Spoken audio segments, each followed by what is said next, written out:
Pessoal, nós estamos no mês da Reforma Protestante e é claro que nós precisamos falar um pouco mais sobre isso. Até porque, por volta ali do dia 31 de outubro, né, você encontra muitas comemorações, muita gente postando muita coisa, muita gente falando de modo romântico da reforma, embora na prática a grande maioria não está nem aí para o que representou a reforma, qual o seu conteúdo, quais as suas implicações e por aí vai. E eu resolvi fazer esse vídeo para fazer um breve resumo das principais conquistas teológicas que a reforma protestante ela nos trouxe, né? E tem alguns elementos que são muito importantes, alguns que são mal compreendidos, outros que não são nem conhecidos, e acho relevante a gente usar esse período, usar esse momento, para que a gente possa apresentar um pouco mais essas ideias. E a gente vai começar pela ideia luterana, pela teologia luterana. É claro que a teologia luterana é muito ampla, é muito profunda. É claro que nós ficaríamos aqui o ano inteiro fazendo vídeos sobre a teologia luterana. A proposta não é essa, é fazer um apanhado geral para a gente ter uma noção das principais postulações teológicas de Lutero, no caso, né? Nesse caso, da teologia luterana. Só que antes de eu fazer isso, eu peço que você faça algo por esse canal e pelo meu trabalho. Que você deixe o seu like nesse vídeo. Isso é muito importante mesmo. Como também é muito importante que você se inscreva aqui no canal se você ainda não fez isso.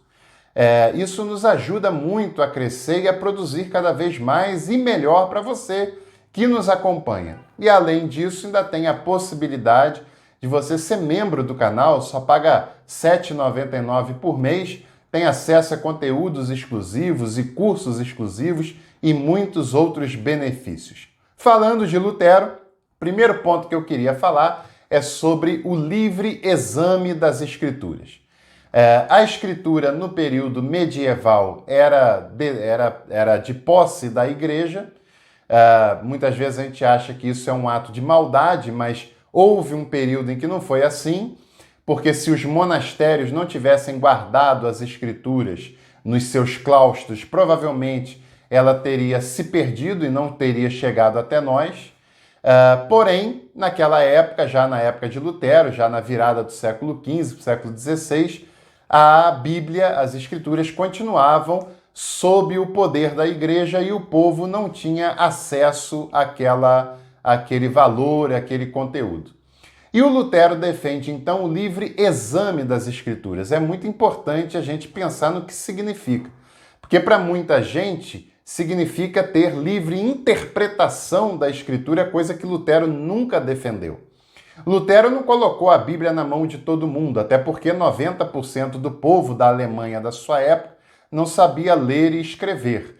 Posteriormente, Lutero e Melanchthon fazem uma reforma educacional muito importante que alfabetiza a população alemã e aí sim eles podem ter acesso à leitura da Bíblia, à popularização da Bíblia, não só com a reforma educacional, mas também com a invenção da imprensa, que acontece pouco antes de Lutero, e também porque o Lutero, enquanto esteve refugiado no castelo de Wartburgo, ele traduziu o Novo Testamento para o alemão. E essa é uma característica muito interessante da reforma, que em todos os países em que ela aconteceu, o texto bíblico, principalmente o Novo Testamento, foi traduzido para a língua local.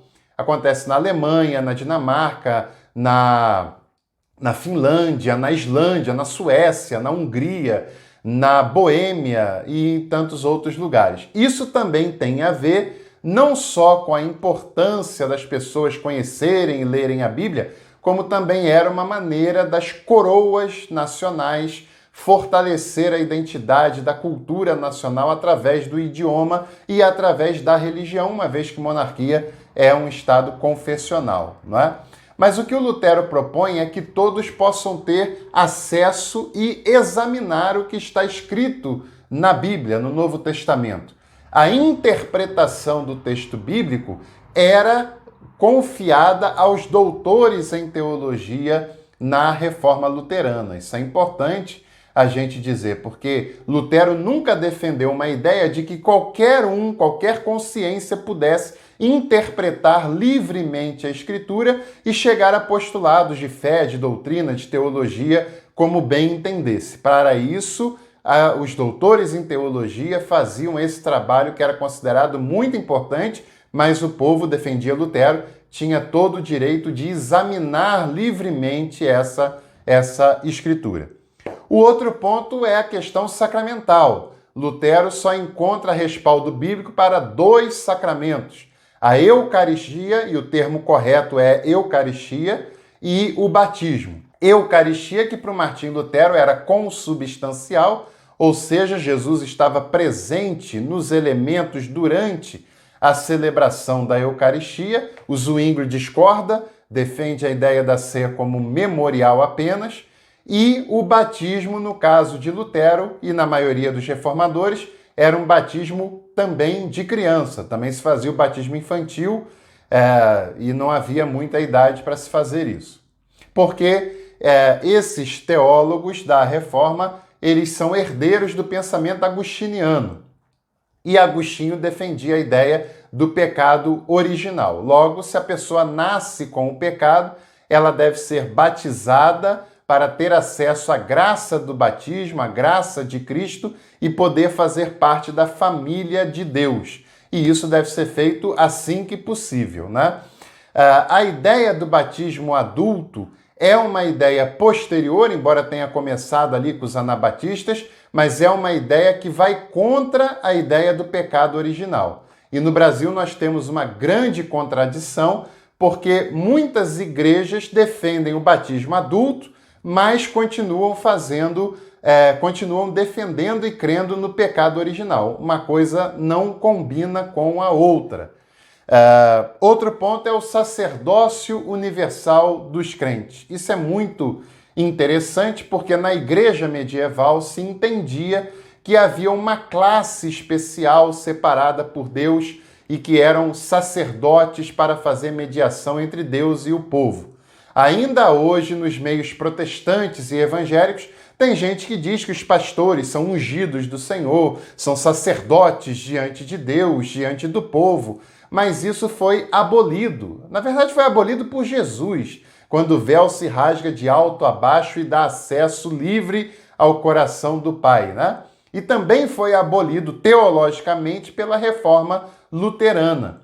O Lutero resgata passagens como essa, passagens como de Pedro, como várias outras passagens do Novo Testamento, e ele crê que em Cristo, que é o sacerdote de fato, que faz mediação entre Deus e os seres humanos, todos nós que estamos em Cristo somos sacerdotes e sacerdotisas diante de Deus e podemos entrar na sua presença sem precisarmos da mediação humana de qualquer pessoa que seja, porque é Jesus o nosso mediador e nós podemos entrar na presença de Deus por causa dos méritos de Jesus.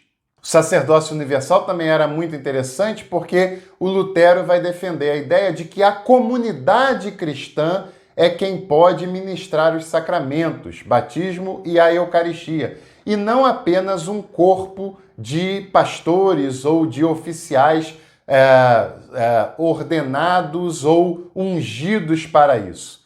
É claro que havia ordenação pastoral, ordenação de líderes das igrejas, mas na teologia, pelo menos na teoria, o Lutero entendia que a celebração dos sacramentos era uma celebração comunitária e que toda a comunidade estava apta para celebrá-los. Outra coisa importante também é a salvação individual.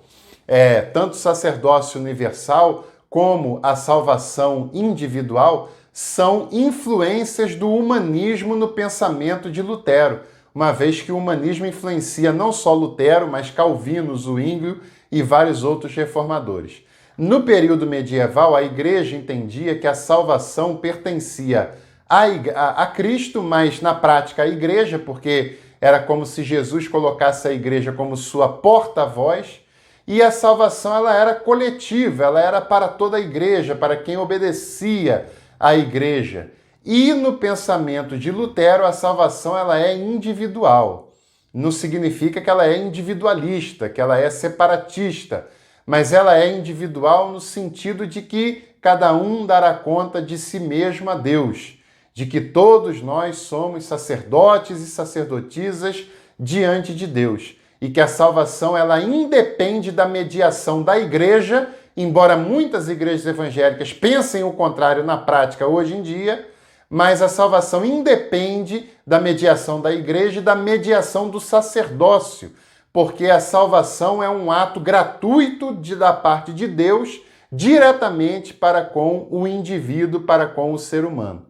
E esse ponto também me faz lembrar dos 5 solas: sola gratia, solo Christus, sola fides, soli Deo gloria e sola scriptura. Os 3 primeiros são um desenvolvimento um do outro. A salvação, ela é proposta, ela é feita somente por Cristo, só Jesus salva e só Ele pode proporcionar a salvação. Salvação essa que é fruto somente pela sua graça, não depende do mérito humano, não depende de condições humanas, só depende da graça de Jesus. E nós, seres humanos, aceitamos unicamente pela fé. A única resposta que Jesus espera do ser humano para ser salvo não é o seu mérito, não é a autoflagelação, não é a autopunição, não é a penitência, é somente uma resposta de fé. Ou seja, a salvação, ela somente pertence a Cristo, que salva somente pela sua graça e que espera dos seres humanos somente uma resposta de fé. E a sola Escritura é a ideia de que a Escritura Sagrada é a base da formulação e da reflexão teológica. Isso não quer dizer que Lutero só lia a Bíblia e que Lutero defendia a ideia de que apenas a Bíblia deveria ser lida e defendida. Lutero, claro, tinha a Bíblia em alta conta, a Bíblia como fonte da sua teologia, mas é claro que Lutero dialogou com a tradição, embora tivesse uma importância menor do que a Escritura, evidentemente, dialogou com os pais da igreja, dialogou com a patrística, dialogou com a própria Reforma, né? E a Reforma se constitui uma base importante de leitura da fé, de leitura da Escritura, de leitura da tradição também importante, embora a base e fonte da teologia seja a Escritura. Escritura essa que, evidentemente, vai ser lida com lentes, e essas lentes têm também as suas fontes de leitura desse texto sagrado. E o último ponto era o soli Deo gloria, ou seja, a ideia de que o culto deve ser centrado na pessoa divina. E o culto deve ser celebrado para a sua glória, para a sua grandeza, para o reconhecimento de que Ele é Deus. E é claro que isso parece óbvio, mas hoje tem muitos cultos que não têm a glória de Deus como centrais.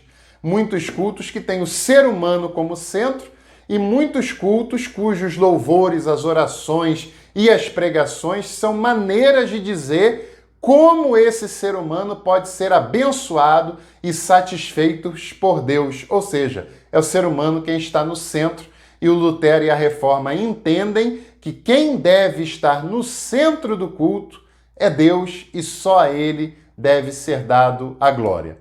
E antes de terminar, a minha ideia era falar sobre outros pontos, mas para o vídeo não ficar longo, nós vamos fazer uma outra parte fazendo um resumo breve sobre a teologia de João Calvino. Mas eu só faço isso se você escrever nos comentários João Calvino, se você pedir para que a gente faça isso, porque assim eu vou entender que é do seu agrado, que é da sua vontade pensar um pouco mais sobre a teologia também de João Calvino. Então escreva nos comentários João Calvino e se tivermos uma quantidade razoável, eu faço um vídeo sobre ele. Por enquanto, um grande abraço, fique bem, se cuide e até o próximo vídeo do canal.